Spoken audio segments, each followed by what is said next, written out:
Hello and welcome to the Capital Study Circle. आप सभी का स्वागत है कैपिटल स्टडी सर्कल में। तो आज हम बात करने वाले हैं एक महत्वपूर्ण घटना और एक महत्वपूर्ण शख्सियत के बारे में, जिनका नाम है व्लादिमीर पुतिन। और इंसिडेंट क्या है, घटना क्या है? वो है एक रेफरेंडम हुआ है रसिया के अंदर, रूस के अंदर, जिसमें रूस के राष्ट्रपति जो व्लादिमीर पुतिन है, उनका जो टाइम पीरियड है, जो वो प्रेसिडेंट बन सकते हैं, उसको एक्सटेंड कर दिया गया है एक कॉन्स्टिट्यूशनल अमेंडमेंट के थ्रू। जो संविधान संशोधन का एक रेफरेंडम हुआ रूस के अंदर, उस रेफरेंडम के नतीजे आ चुके हैं और मेजॉरिटी ऑफ रशियन पीपल्स जो है, उन्होंने जो अमेंडमेंट है उसके फेवर में वोट किया है। लगभग 80% लोगों ने फेवर में वोट किया है। कुछ लोगों ने अगेंस्ट में भी वोट किया है, कुछ प्रतिरोध भी झेलना पड़ा है, कुछ प्रोटेस्ट भी हुए हैं, लेकिन ज्यादातर लोगों ने सपोर्ट किया है कि अगर राष्ट्रपति पुतिन जो है अगले टर्म और उसके बाद एक और टर्म प्रेसिडेंट का इलेक्शन फाइट करना चाहते हैं, कंटेस्ट करना चाहते हैं, तो वो कर सकते हैं और प्रेसिडेंट बन सकते हैं। अगर वो कंटेस्ट करते हैं तो बहुत ही मुश्किल है कि वो हार जाए। तो एक तो कॉन्स्टिट्यूशनल अमेंडमेंट ये करके किया गया है कि वो कंटेस्ट कर सकते हैं। ऑल्दो इन्होंने अभी तक, जो राष्ट्रपति पुतिन से जब पूछा गया कि क्या वो अगले टर्म या उसके बाद वाले टर्म में वो रहेंगे, तो उस पर उन्होंने बोला कि अभी मैंने ये डिसाइड नहीं किया है कि कब तक मैं रहूंगा। हो सकता है इसी बार वो प्रेसिडेंटशिप छोड़ दे। और उन्होंने जो कह सकते हैं अमेंडमेंट के थ्रू बहुत से प्रोसीजर बना रखे, जिसमें वो एक मेंटर ग्रुप में भी जा सकते हैं, जहां से वो पार्लियामेंट प्रेसिडेंट के ऊपर की एक ऐसी बॉडी होगी जो उनको एडवाइस करेगी, और उस मेंटर ग्रुप के चेयरमैन या प्रेसिडेंट ये बन सकते हैं जो एडवाइस देगा प्रेसिडेंट को भी, पार्लियामेंट को भी, प्राइम मिनिस्टर को भी। तो ऐसा हो सकता है जनवरी में ये चीजें हुई थी, कॉन्स्टिट्यूशनल अमेंडमेंट, जिसके थ्रू उनको उन्होंने अपना जो प्राइम मिनिस्टर थे उनको भी बदला। तो वो प्राइम मिनिस्टर जो थे वो कैसा, मेदवेदेव प्राइम मिनिस्टर थे, उनकी जगह पे इन्होंने विश्वस्तीन को लाया है। तो ये एक पार्ट हो सकता है वहां की पॉलिटिक्स का। तो हम आगे देखते हैं कि इसमें क्या क्या और चीजें हुई है। तो आप यहां पे देख पा रहे हैं कि क्या पुतिन हमेशा के लिए, लाइफ टाइम के लिए प्रेसिडेंट रहेंगे। तो हमने जैसे बता चुके हैं कि ऐसा उन्होंने ओपन नहीं किया है कि वो रहना चाहते हैं कि नहीं, वो सर्कमस्टेंसेस पे डिपेंड करता है। और इन्होंने निगेट भी नहीं किया है, क्योंकि बढ़ाने का मतलब ही क्या है? अगर वो निगेट करना चाहते हैं, अगर नहीं बनना चाहते तो वो फिर एक्सटेंशन क्यों लेते? तो majority of Russians have voted to approve amendment to the country's constitution which would allow President Vladimir Putin to stay in power until 2036 despite protest in Moscow and St. Petersburg। तो हमने जैसा बताया कि ऐसा नहीं कि उनको मेजॉरिटी तो मिली है, लेकिन प्रोटेस्ट भी काफी हुआ, अपोजिशन ने वहां प्रोटेस्ट भी किए, और मॉस्को और सेंट पीटर्सबर्ग जो उनके बड़े शहर हैं वहां पे काफी प्रोटेस्ट हुए हैं। लेकिन वहां पे इतने बड़ी प्रोटेस्ट भी नहीं हुए हैं कि मेजॉरिटी उनके साथ है। तो हम देख लेते हैं इस पूरे रेफरेंडम में उनको कितने परसेंट वोट मिले, ये भी देख लेते हैं। The Kremlin said Russian had shown how much they trusted Mr. Putin after nearly 78% of voters backed amendment। जो जो कॉन्स्टिट्यूशन के ऑलमोस्ट 60% का जो चेंज हो रहा है, अमेंडमेंट हो रहा है, उसमें 80% लोगों ने उसको बैक किया है। तो क्रेमलिन जो वहां का कह सकते हैं राष्ट्रपति भवन है, या हमारे जैसे पीएमओ ऑफिस होता है उस तरह से वहां पे क्रेमलिन होता है। यहाँ पे आप फोटो देख सकते हैं क्रेमलिन की, जैसे हमारे यहाँ लाल किला है एक सिंबल, वैसे वहां पे क्रेमलिन एक सिंबल है। इसीलिए जब भी कभी आप इंटरनेशनल रिलेशन की कोई बात सुनते हैं तो उसमें क्रेमलिन रसिया की जगह या मॉस्को की जगह, जैसे यहाँ पे दिल्ली बोला जाता है, उसकी जगह पे क्रेमलिन भी बोला जाता है, क्योंकि क्रेमलिन एक पूरा ये जो पूरा रेड फोर्ट की तरह यहाँ पे है। और यहाँ पे ये जो बिल्डिंग दिख रही है, जिसको मैंने जूम करके यहाँ पे दिखाया, ये राष्ट्रपति भवन है वहां का। और इसमें एक जो झंडा दिख रहा है रसिया का, तो ये एक सिंबल होता है कि जब तक झंडा फहरता रहता है, इसका मतलब है कि राष्ट्रपति पुतिन वहां पे अंदर है, या कोई भी राष्ट्रपति जो आगे बनेंगे वो अंदर है। और जब ये झंडा नहीं होता, इसका मतलब वो अंदर नहीं।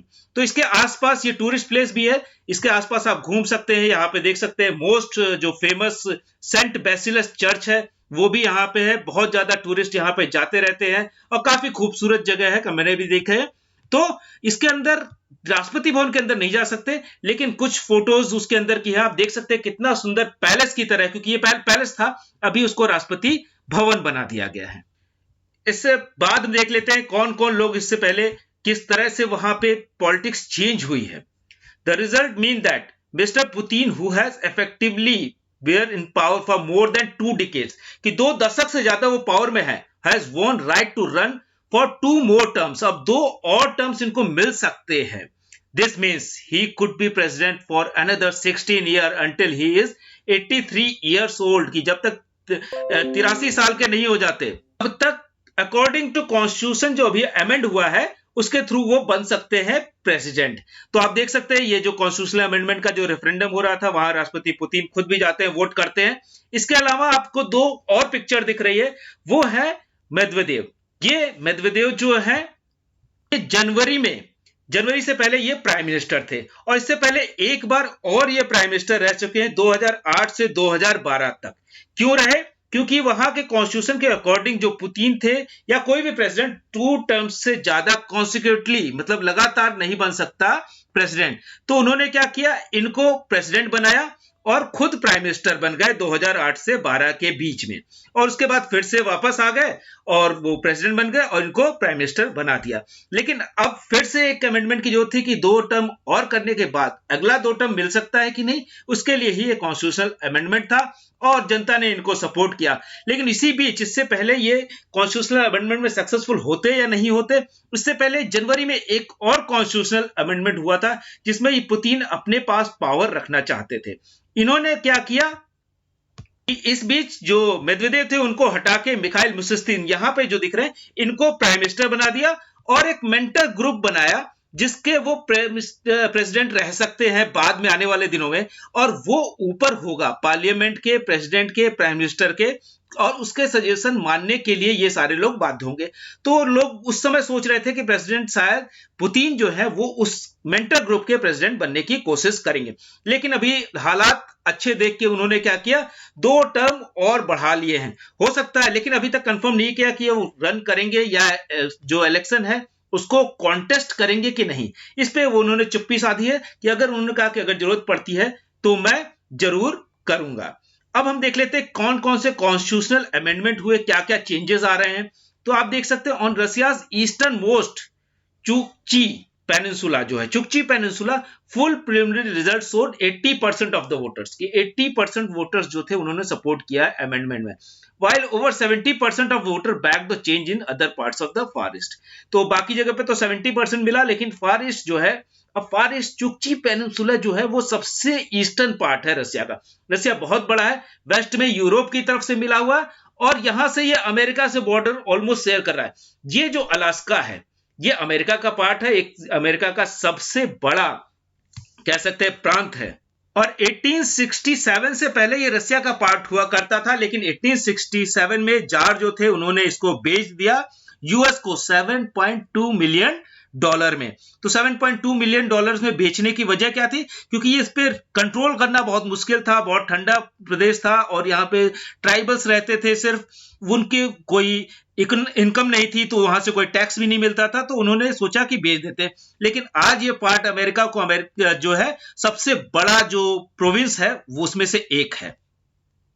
तो वापस आते हैं चुकची पेनिनसुला, इसका जो एरिया है वो चेंज करने की कोशिश की जा रही है। काफी खूबसूरत जगह है, आप देख सकते हैं, और यहाँ पे भी यूजुअली ट्राइबल्स रहते हैं, वहां के जो एस्किमोज रहते हैं, तो यहाँ पे तो काफी इनको सपोर्ट मिला। लेकिन इसी के साथ साथ कुछ जगह पे अपोजिशन भी हो रहा है कि जो इससे नाराज है लोग, उसको अगर हम देखें तो ये जो एरिया है, only one of Russia's 85 regions, the remote Nenets जो है, ये देखिए साइबेरिया का सबसे रिमोटेस्ट प्लेस है। तो यूजुअली इस एरिया के बाद जो है पूरा बर्फ से जमा रहता है, और यहाँ पे साइबेरिया एरिया है, यहाँ पे पोलर बियर आपको मिल जाएंगे या इस तरह की चीजें आप देख सकते हैं। यहाँ पे आपने बचपन में पढ़ा होगा एस्किमोस, तो ये एस्किमोस की तरह रहते हैं, रेनडियर होते हैं इनके पास, स्लेज होते हैं, और ये ऑटोनोमस रीजन है। लेकिन ये ऑटोनोमस रीजन को हटा के आप देख सकते हैं याम्लो नेनेट्स रीजन बनाने की कोशिश की जा रही है, और इसकी ऑटोनॉमी थोड़ी सी कम हो जाएगी। इससे काफी अपोज भी कर रहे हैं लोग, और देख सकते हैं कि ऑटोनॉमस रीजन का मतलब आप समझ सकते हैं कि ऐसा रीजन जहां पे जिनका अपना कॉन्स्टिट्यूशन हो, अपना फ्लैग हो। यहाँ पे आप फ्लैग देख सकते हैं। इसका कंपेयर करेंगे तो हमारे यहाँ जम्मू एंड कश्मीर जिस तरह से था, अगर 370 के एब्रोगेशन से पहले अगर देखें तो उनके पास अपना कॉन्स्टिट्यूशन था, अपना फ्लैग था, उसी तरह से वो ऑटोनॉमी यहाँ पे रसिया के अंदर काफी स्टेट्स को मिली होती है। चाहे इधर चेचन्या हो, इंगुशेतिया हो, दागिस्तान हो, इनके पास भी काफी है। ऐसे काफी स्टेट्स होते हैं क्योंकि इनके कल्चर काफी अलग होते हैं। तो कॉन्स्टिट्यूशन जो रसिया का है वो इंप्लीमेंट करने में थोड़ी सी दिक्कत आती है। जिस तरह से हमारे यहाँ भी जम्मू एंड कश्मीर के अंदर उनका कल्चर अलग था, तो उनके पास एक अपना कॉन्स्टिट्यूशन था, लेकिन अभी खत्म कर दिया गया। तो रसिया या बहुत से ज्यादातर कंट्रीज के पास ऐसे ऑटोनोमस रीजन होते हैं जिनके पास अपना कॉन्स्टिट्यूशन होता है। वो हाँ बस अलग नहीं हो सकते, सिसीड नहीं कर सकते, इसके अलावा बाकी सारी चीजें जैसे आप यहाँ पे देख सकते हैं फ्लैग है। तो इन्होंने काफी अपोज किया मर्जर का।